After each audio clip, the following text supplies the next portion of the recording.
Today, my guests and I will talk about reparations for African Americans. It's certainly a topic whose time has come. I have five guests with me who will share their thoughts on the subject. Chris Lodgson is a reparationist and the lead organizer for the Coalition for a Just and Equitable California. Yasmin Abdusami Oakley is a mother, an artist, and an activist. She is the lead organizer for East Palo Alto for Reparations, a grassroots reparative justice and advocacy coalition serving East Palo Alto. Dr. Frank Omawali Satterwhite is also an East Palo Alto resident and one of the leaders of the incorporation movement that led to East Palo Alto becoming a city. Jabbar Watson was born and raised in East Palo Alto, received his bachelor's degree from UC Berkeley in American History, is currently a Rondellums Fellow with the Just Cities Institute of Public Policy, working in and with the cities of Richmond and Oakland. And we might have two other guests to join us. But in the meantime, let's begin. So I'm going to ask each of you, and you can join in as you feel free. What's the argument for reparations for African Americans, considering that slavery was more than 400 years ago? Not everybody all at once. I know, right?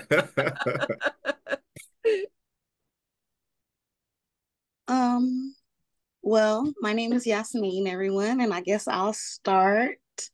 I think that the case for reparations is that simply once Black Americans were emancipated from enslavement, there was never any real repair that was supposed to go to us.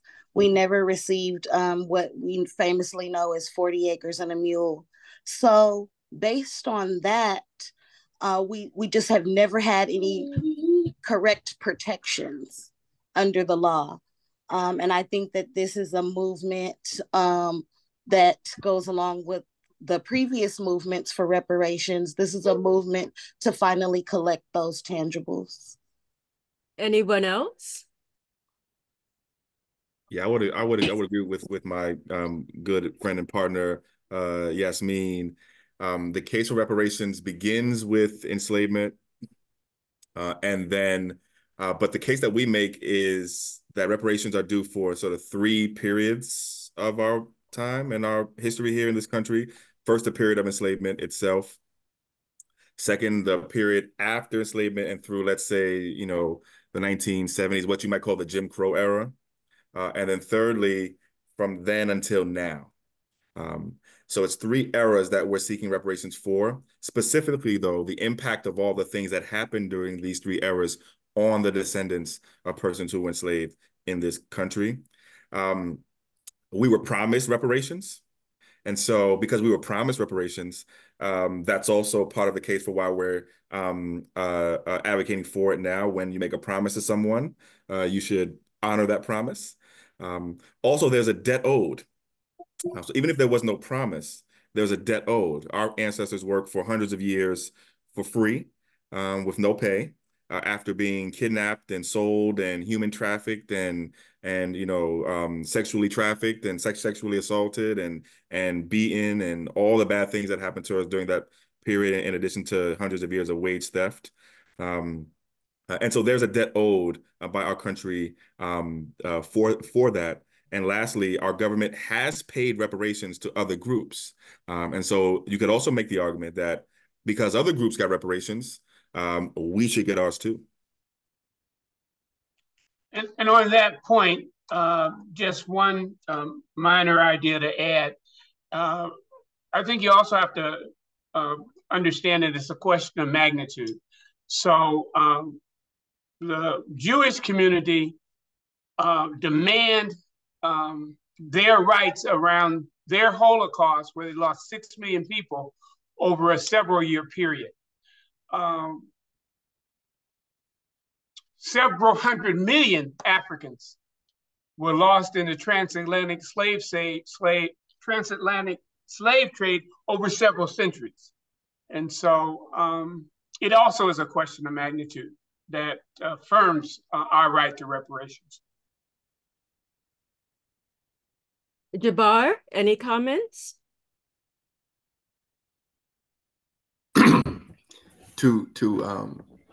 I agree with everything that was said. But I just finished watching the news, and I'm looking at the police and the governor and the district attorney bring in all the police to deal with crime in the community.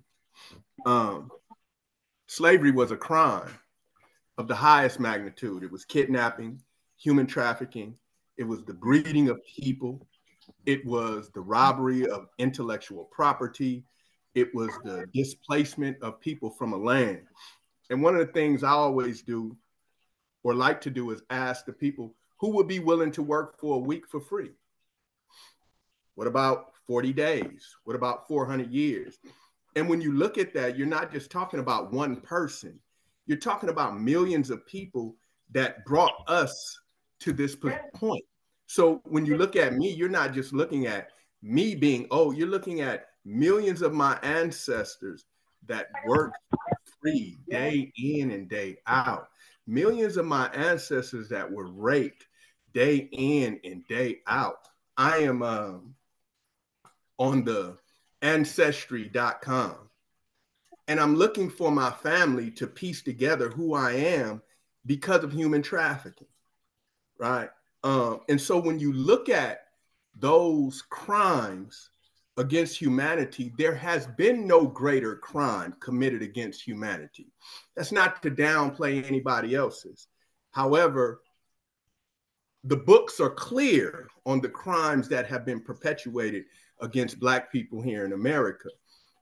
So when we look at that and we look at what was done, what was taken, what was stolen, and what continues, it's not even a matter of, to me, it's not a dollar issue, but it's an issue of repair of something that you have worked to destroy.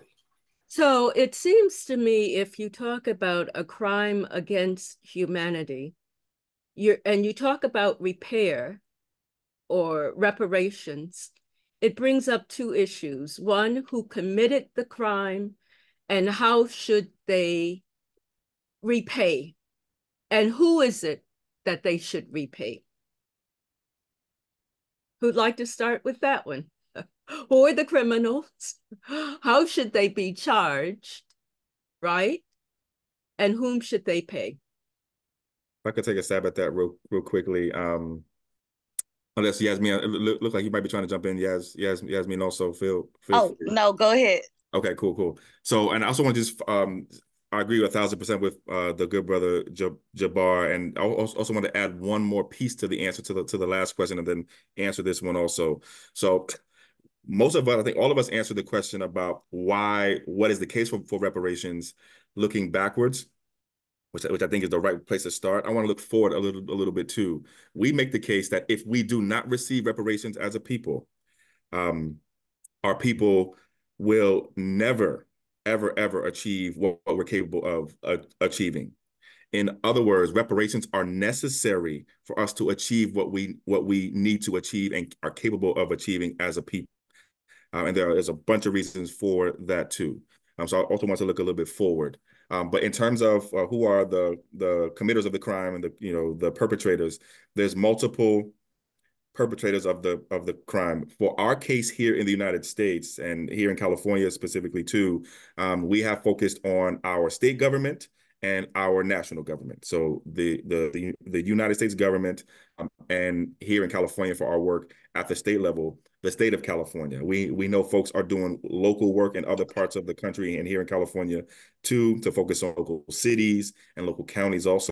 We support that too, but for our case, we're focused on, specifically through my work, the state of California, and we make the case that everybody who owes should pay. So whether it be government entities at the state, federal, or local level, whether it be private institutions, academic institutions, private actors, anybody who owes should pay. But for us, our focus first is on our state government here, and then of course the national government. What should be the repair? We make the case that if it doesn't include, doesn't focus on direct compensation, direct payments, it's not reparations. And there's a number of reasons for that. And we make the case that we are owed direct, timely, targeted, tangible monetary resources directly. That was what's taken from us, and that's what's owed. Everybody else that got reparations got money. The Jewish, our Jewish brothers and sisters got money. Our Japanese American brothers and sisters got money. Our Native American brothers and sisters get types of money. So that's what we're owed, and that's what was taken. And there are some strong arguments in addition to that in favor of that. And lastly, of course, here in the United States, we made the case that the eligible class for reparations are the descendants of persons who were enslaved in this country. Who else would we be talking about, right? So those are the specifics on at least those particular questions. And sorry, Yasmin, I know I cut you off there. Oh no, you didn't cut me off because I didn't even release the mute button yet. I'll be forgetting that sometimes. But I just wanted to just speak to the eligibility. I really, from what I've come to understand about reparations, you must target a specific group for the repair. It will damage your claim for repair to include loose language and non-specific ways of describing the eligible group. So as our brother said, the eligible group is people who are descendants of persons enslaved in this country or emancipated Americans. Unfortunately, using other language to describe the descendants or the community of eligibility is going to damage our case. It's not that we don't like to use these ethnic identifiers or racial identifiers, but they just will not help us secure what we need to secure from our government. And I'd like to speak to the first question. And at the macro level, it's virtually every European country who either extracted Africans, participated in the process of extracting Africans from the continent, or in creating settler colonies on the African continent. But a less well-known slave trade was conducted by the Arabs. And so a number of the Arab countries also are at fault and are the criminals in the enslavement of African people. Comments, Jabbar? Yeah, I have in relation to what they're saying, I have a wider take on reparations and my ideas about sharing the repair, because numerous people of the human family have benefited. One of the things that I believe that is pretty controversial is I think we should involve Africa. Africa was involved in the slave trade. And I think that if we could work something out with our brothers who helped enslave us, we would have a better case in dealing with those European nations. We're talking the Catholic Church, Spain, Portugal, all of these European nations, Denmark, some of the lesser known ones that we have that have went into Africa. We had the Berlin Conference after that. But just speaking on reparations for us here in America, I think we should include the conversation with Africa. Africa has been vocal in their willing to receive us back. Even some have apologized for it.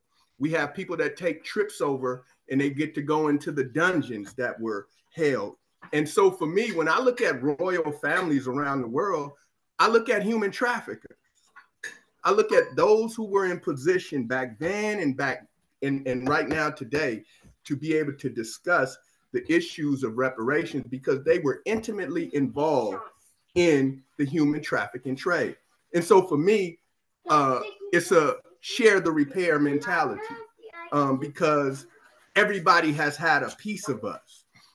And Well, while I know it's a legal issue in the language that we use, I think it's a big mistake to leave out some of our other brothers and sisters, specifically in the islands, which were our first stops.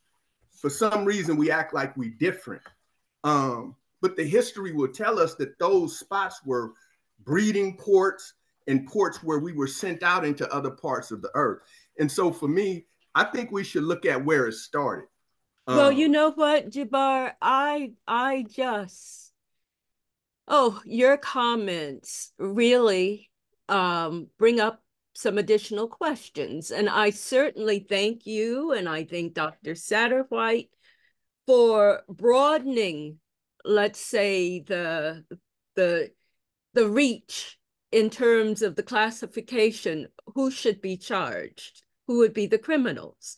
And Dr. Satterwhite said the Arab countries, and Jabbar, you said African countries. And so I let me start the question there. African countries were themselves victimized as countries. They were colonial subjects. So whom do you then go back to in terms of Africa? I would line it up like this.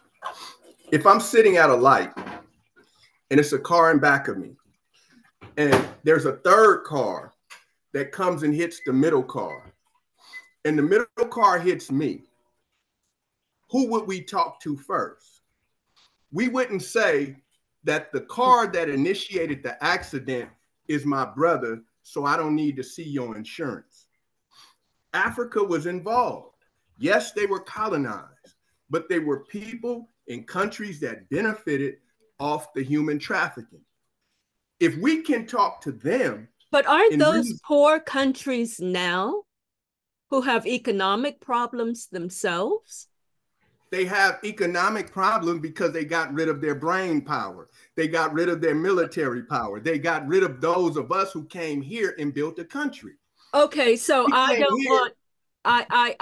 don't want to press the point too much. I'm just going to open it up now for other comments. Yeah. And I'd like to go back, Chris, to yeah, sure. You said Black people can't achieve what their full potential without reparations. Right.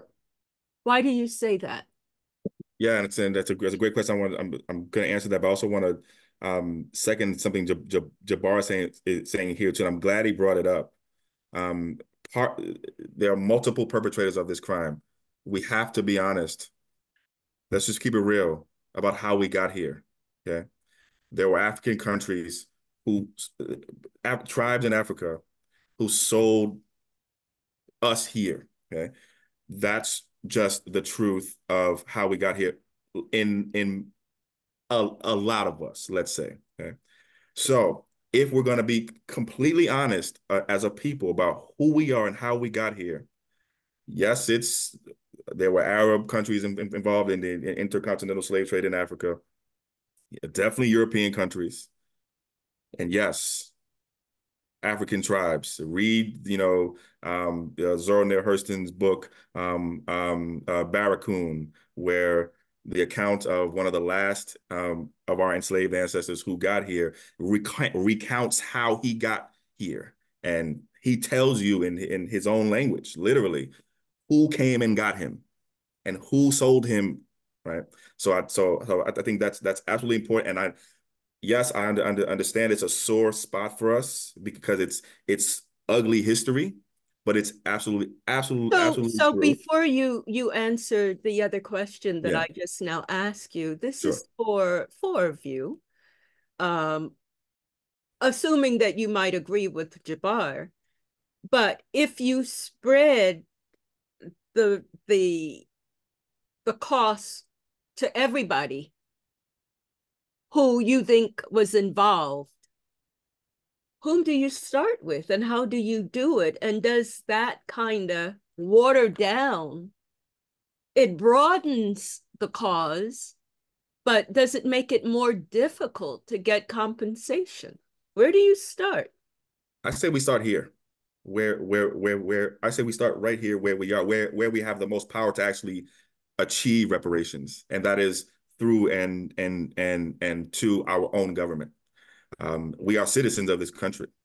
We have power here politically to make the change that we want. So we start here. That's where we have to start, and that's where we are starting, and that's where most groups who get reparations start. They start exactly where they are, and then once they're more successful, then they move on to other perpetrators, other folks who are, you know, guilty. And this is a California group right now. You're asking reparations from California. Yes, yes. We've started with our state of California as a state, and I definitely could talk more about that too. Okay. Other comments? And then I'll get back to that question, Jabbar. What I really appreciate about this contemporary reparations movement is that it is specific about who is eligible, and it is specific about who the debt should come from. And that is our government right now. And that is the community of eligibility, which is descendants of persons emancipated from enslavement. But even and because it is that specific, I feel like it is a I'm sorry, y'all, my baby in the background. I feel like it is a specific way to approach reparations. I feel that it gives people a lot of clarity to focus on one specific group and one specific debtor, if you will. That does not mean that we don't believe people around the world deserve reparations, other Black folks around the world. Last year, I went to Ocho Rios, Jamaica, and I almost didn't enjoy myself because I'm looking at the people in poverty, and, you know, of course they deserve repair. But just like descendants of emancipated people in this country have to get together and pull our resources together and pull that political power together to fight what we want, these groups around the world, they must do the same in the capacity that they have. We're looking at the crisis in Congo. We're looking to leadership from the Congolese people on how to react to this crisis and what we should do, and centering them so that they can lead. And I think that is the best thing about this movement, is that descendants are being centered so that we can lead this movement. And it's a beautiful thing. It's amazing to watch. Dr. Satterwhite, you've been quiet. No, only that I am agreeing with what I'm hearing. The main themes that I'm hearing are that we ought to be honest and forthright about affirming where the blame is, and some of that blame is with our own people. Yasmin's point that I want to repeat, that I think is right on target, is that each local group has to organize and take responsibility for pursuing reparations on the turf where it lies. And then the point that Jabbar so eloquently shared, I look at that a little differently. The nation states are a creation of Europe. And who showed up on the African continent armed. And so a lot of what happened was through coercion, and a lot of what happened was through collaboration, you know. And so I think that it's quite appropriate to be clear about where the scope of the blame lies. I think we also have to be then clear about what the appropriate repair has to happen for each of those entities. And I'm twitched in between in terms of calling the African side of this criminal, because there was a third car that hit a middle car. And so if the third car hadn't hit the middle car wouldn't have hit me. So I think we have to spend a lot more time sorting out this question. We have to acknowledge it, and we have to sort it out and figure out what the repair is, or the reparation strategy is, as it pertains to positioning our people to fulfill their destiny. One final point. So for me, the way I look at this generally is that the European, primarily European onslaught on the African continent, it just simply displaced us from our natural historical continuum. And so what reparations will do will give us the capacity, and I'm interpreting now in my own way what Chris is saying, to rejoin humanity on a continuum that flows from our own essence. So yeah, those are my thoughts about all this. Okay, I love these folks. Yeah, and the thank you. that they're sharing. This idea about rejoining humanity, I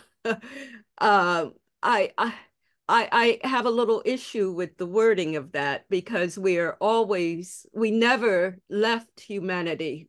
We've always been a part of humanity. And I know what you're talking about, but I just thought I would remark in terms of that choice of words. And so I would say like really quickly, I said rejoin humanity out of our own natural essence. Yes.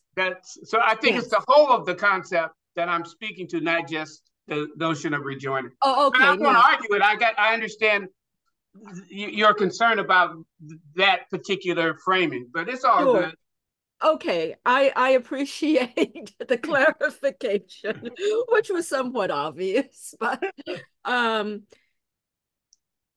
idea, and I'd like for you to talk about it more. Dr. Satterwhite touched upon it. Why can't Black people achieve, let's say, that essence, their full potential, without reparations? And when you talk about achieving our full potential, Chris, have you achieved your full potential? No. Jabbar, yes, but that has nothing to do with reparations. Jabbar, are you achieving your full potential as an individual? I will say that I was blessed to be put in an unfortunate situation that allowed me to recognize and study and get an understanding of who I was. I'll give you an example. Yasmin has been excellent in leading the reparations movement in East Palo Alto. I don't see my peers there. My peers talk about money, but I don't see them in the reparations circle. So it's a disconnection from history. It's a disconnection from what happened. And so how can I achieve who I am 52 and I just graduated from Cal. I should have graduated from Cal at 15. Had I been in touch with my true self and knew who I was, I could have did it at 15. Oh, that would be quite young anyway. Most people do it close to 20. I get it. But what I am talking about is the start, the lack of knowledge of self, the lack of understanding. When people say you have high potential, what does that mean? Being educated by teachers that don't care about me. I wanted to be an archaeologist at 7 or 8 years old.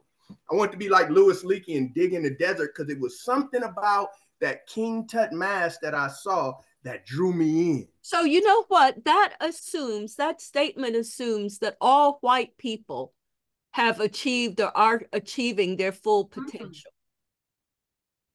No, it assumes that the term white means privilege and that they are privileged. And they are opened up to avenues to achieve their potential because white doesn't represent a color, it represents privilege. But not every privileged person is achieving their full potential. I mean, how much can we be responsible for as individuals? Well, let me just make a quick comment in terms of the choices that we make. And I appreciate, so for me, the disconnect, Henrietta, is that you're asking the question about us as individuals, but it's the village that raises the child. It's the fact that the community has suffered in the ways that has been described means that we don't have the same starting place in order to grow, develop, and evolve as a people. And so individually, we have stories that probably show areas of progress and areas of challenge. But as a people, what Chris described in the very beginning speaks to the state that we're in. And I thank you for that example, Jabbar, about the fact that you got your degree at 52 when you could have gotten it at 15 or 20 or whatever. It's that 3 decades for the individual magnified by millions that tells you how far we are behind our normal, natural starting line, which I described as our point of essence. Can I add to real quick, Henrietta, just to add on this too, because I think it's Jabbar's right. Dr. Satterwhite is right here.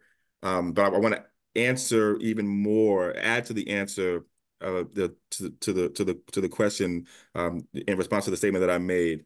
One, just to reiterate what folks are saying, it is absolutely so. It's not about me individually, what I can achieve, because I could be a billionaire or a millionaire personally, but it's about my people. It's about the 40 million of us, right, who are descendants of persons who were enslaved in this country. So, but let me also give you this too. Nothing else is working. Okay? Nothing else is working. Getting an education as a whole is not working for our people. Let me give you an example. Right now, at least the last time we checked, a household where the household is headed by a person who is a college graduate, who is like Jabbar, who is an African-American or a descendant of someone who was enslaved in this country, a household on average headed by someone like Jabbar has less wealth than a household headed where the head of the household is white and that person never finished high school at all. Okay, so I want to say that again. A household headed by somebody like Jabbar has less wealth on average than a household headed by someone who's white who never finished high school at all. I could say the same thing for home ownership.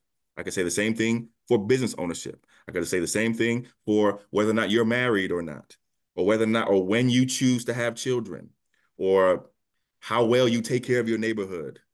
Nothing else is working. And why nothing else is working is because wealth in this country is largely accumulated by transferring it from generation to generation. And the people who have the wealth now are living off of the wealth that was stolen from us in the beginning. They have our wealth. And so we can, again, I'm not discouraging folks from individually going to school. I'm not discouraging folks from individually pursuing a business or working. Please do that individually, whatever you need to do for your own personal life and your family, do that. But as a whole, as a people, nothing else is working. And that's because reparations are owed and due. So, Chris, I could add examples to the examples that you gave. So let me just say, as the host of the show, I'm not expressing my opinion. I'm just asking the questions to get your responses. Now, once you've established that there is money owed, and assuming that reparations given, money given, would somehow remedy that, how do you assess how much should be given and to whom? Happy to jump on that a little bit too. And then feel free to jump in, family here. So there's been a lot of work done actually on how to calculate how much each individual is owed. And I can speak mostly to the work that we've done here in California, particularly the work that the State Reparations Task Force did over 2 years, finishing its work last summer. And in their final report, which is out now in Chapter 17 of the report, there are recommendations from a team of economists who were hired by the State Reparations Task Force here in California to figure out the answer to that question. How do you put a dollar value on how much you owe to a particular group of people. In our case, descendants of persons who were enslaved in this country. And the economists came up with some really, really interesting ways to do it. It's a lot of math, so I'm not going to go do it here. But they in many ways have laid out what the model is and the formula is for how much each individual is owed.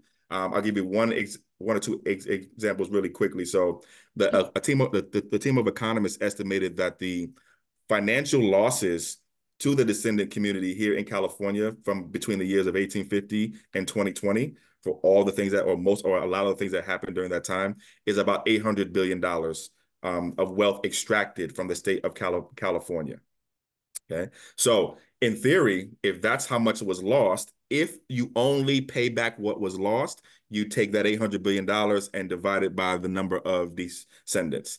But the economists for the task force went way further than that.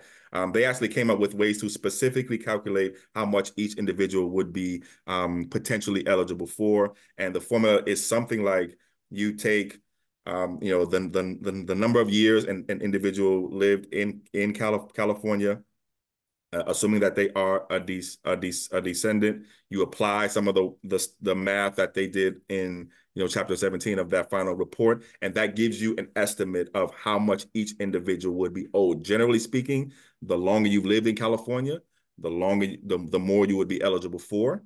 The task force also recommended 2 levels of compensation too. So one general level of compensation and one specific level of compensation. So meaning generally, as long as you're a descendant and you're a California resident for at least 6 months, you would be eligible for a general level of compensation. You wouldn't have to show any particular incident of harm.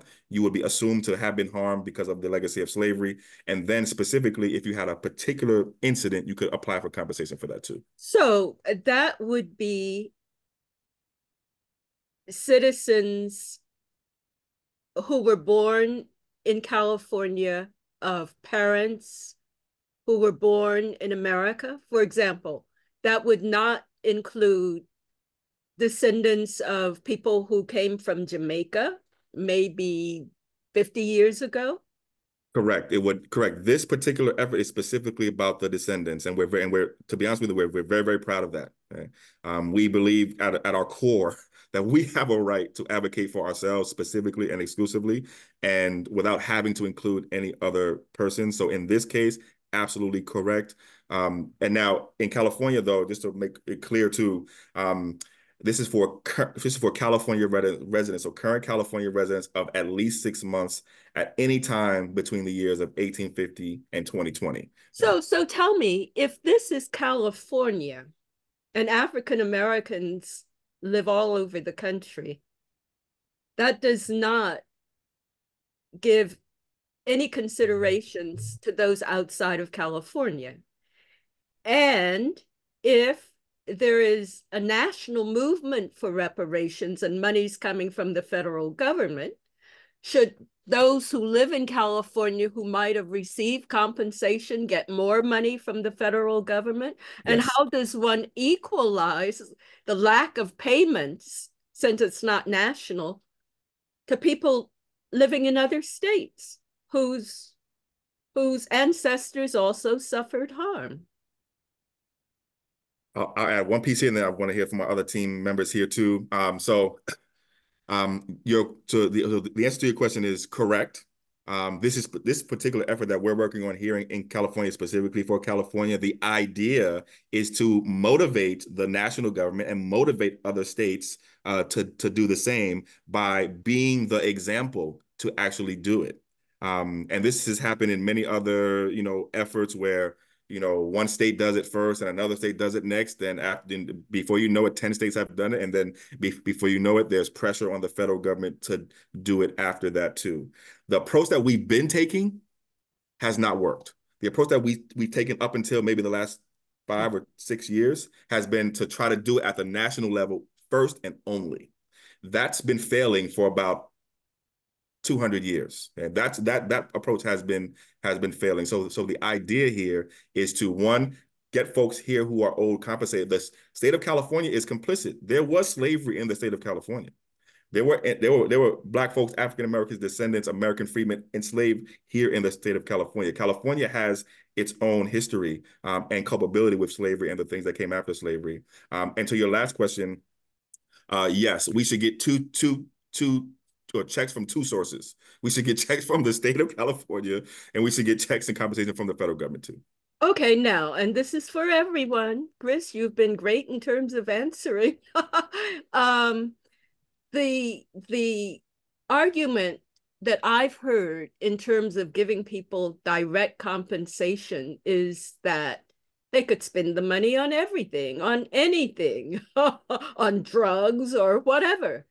And it might be best to give young people access to a free education, very specific things, instead of direct monetary compensation. So what would you say about that? I would like to answer. I think that we live in a world and in a time where people We're losing you, Yasmin. Audio. I'm sorry, my mute is off. Okay, make sure you're closer to the mic. Yes. Oh, okay. I got my phone in my hand. But what I was going to say is that in this day and age, it's very frustrating because we need money in this day and age. California is arguably the most expensive place to live in the world, perhaps. So to minimize the fact that money was stolen from us, labor was stolen from us, and then say that giving late money back to the people is absurd is just really strange to me, and it's frustrating to me.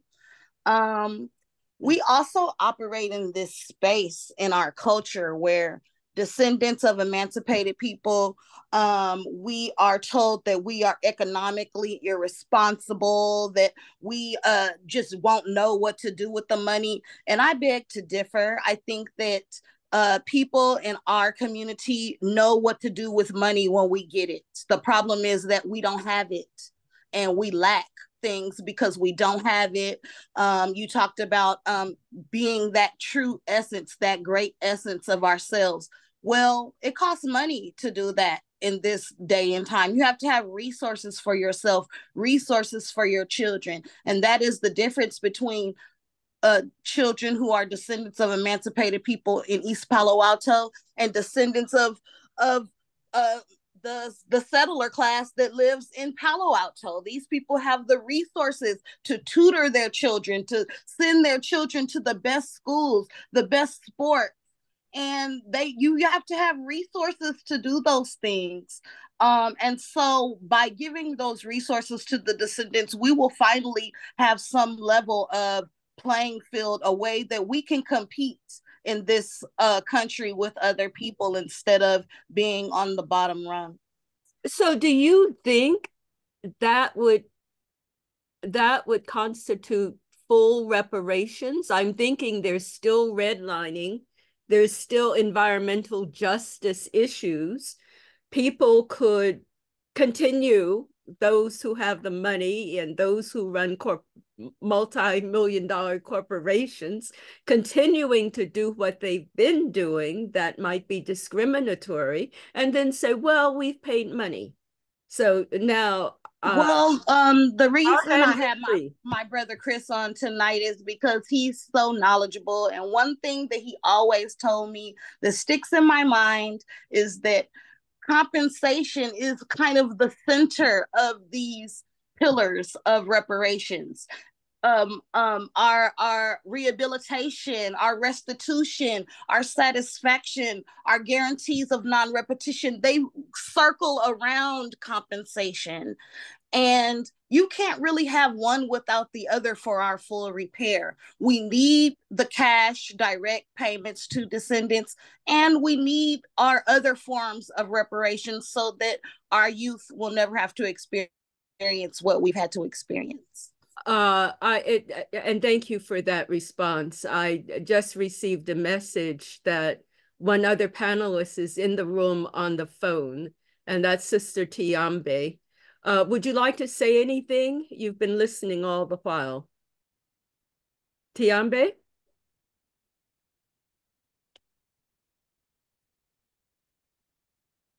Well, I don't know that. Can you hear me? Can you hear me? Yes. Oh, yes. I've been listening and I'm very pleased with the discussion. But I think it's off point. I think the main thing that has been done, we talked about slavery and we all, talk about slavery. The main thing, if we do not get, Malcolm said, you talk about you left nothing in Africa while you left your mind in Africa. And let me say when I say that, what I mean by say that. So when you hear people say, are we really going to get reparations?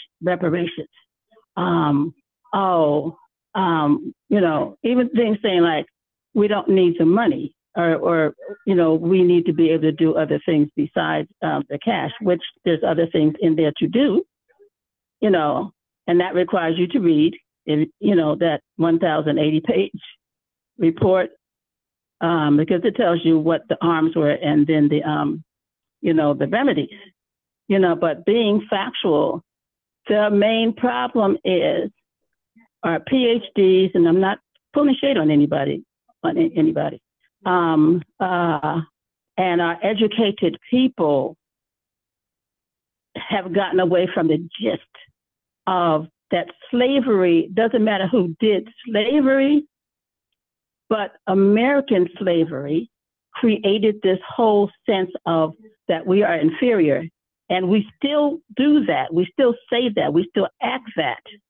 And until we find a way to get back to our own sense of dignity and stop imitating the power of the people with money, which is usually the Europeans and, because Asians and blah, blah, blah.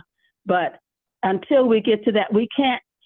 Yes, I want reparations. We should have money reparations, even if the idiots give it right back to the power people by buying designer clothes or drugs.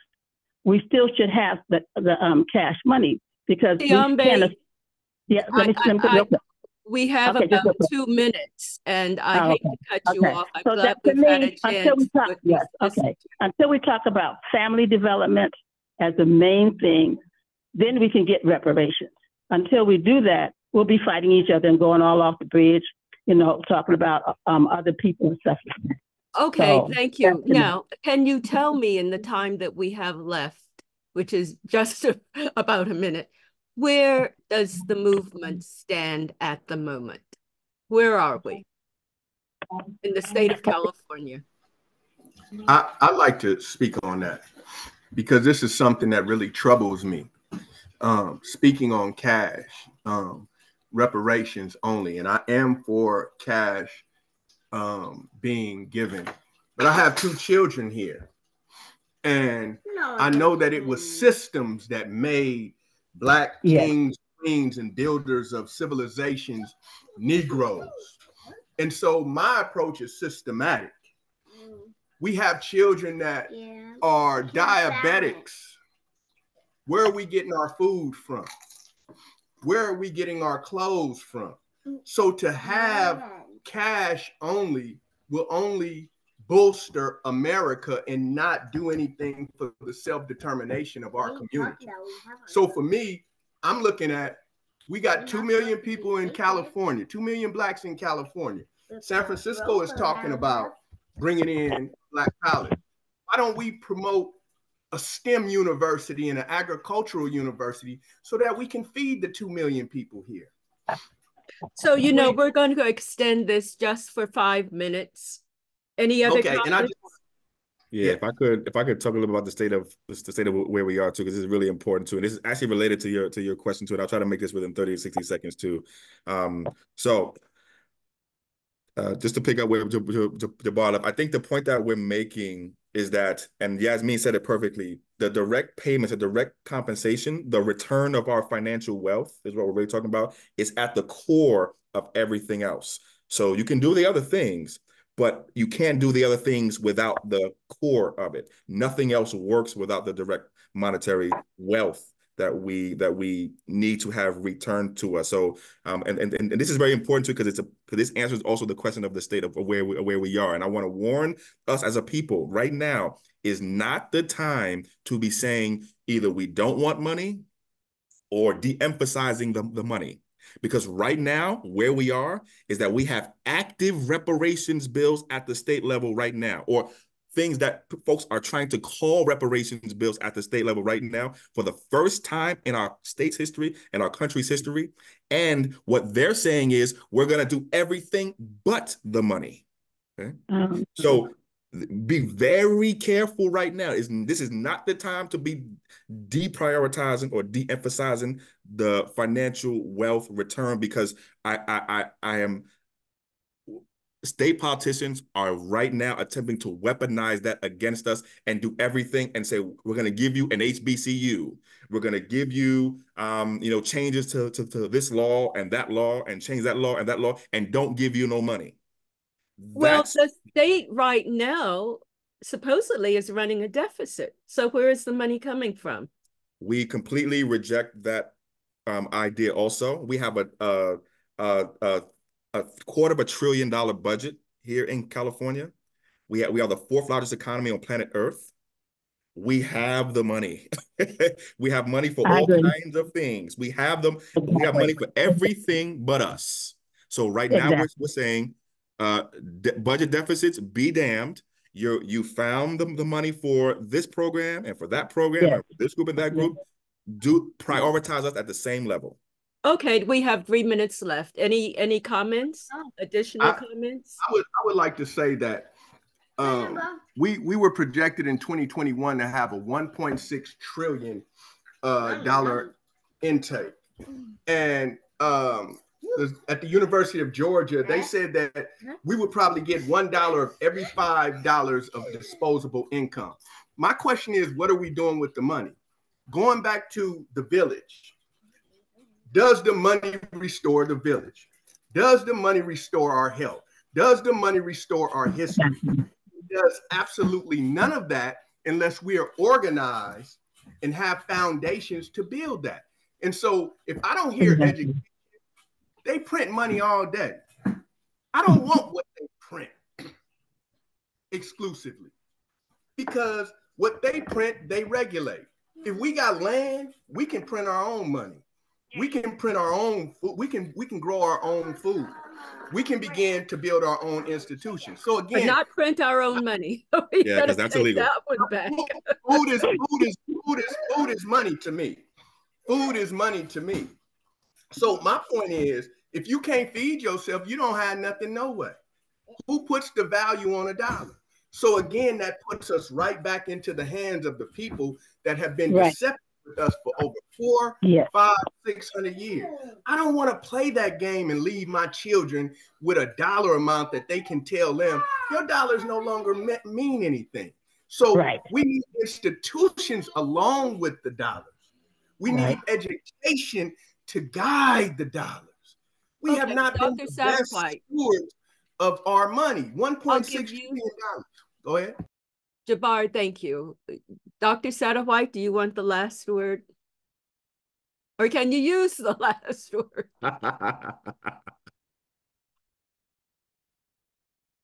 Dr. Satterwhite, if we don't have when I got involved in political activity in the late 60s, the two icons of the activism were in the Black Power movement, Malcolm X, and the Civil Rights movement, Martin Luther King. And during that era, we were choosing Martin over Malcolm. As I got older, I understood that both of them belonged to us. And so this either or argument for me doesn't work. I think there has to be an investment in people in the way that Baba Chris is saying, and there also has to be an investment in the village, as Jabbar is saying. And it's the combination of the investment. Both of them belong to us. It's the combination that will return us to our natural essence on our own historical continuum. Well, I would like to thank the four of you for a most insightful conversation. We could go on. I'm sorry we can't go on, but obviously the movement will go on and the fight for reparations will go on. And I'd like to thank you. I should say 4 of you, but I should say 5, including Sister Tiambe, for being with me to share your ideas on reparations. Thank you, Sister Thank you, Henrietta. everyone. I just want to say thank you to everyone, and thank you for all of the work that you do. And to the public, come out and support us. Come to our meetings. Come get this knowledge that we have for you, and use it. Use it. We invite everyone to come out, the community of eligibility, and also people who are not in the community of eligibility. Please come out and learn with us. Thank you. Thank you. We are all learning, and we'd be happy to continue learning. So many thanks to all of you. And that's the end of our discussion for this evening.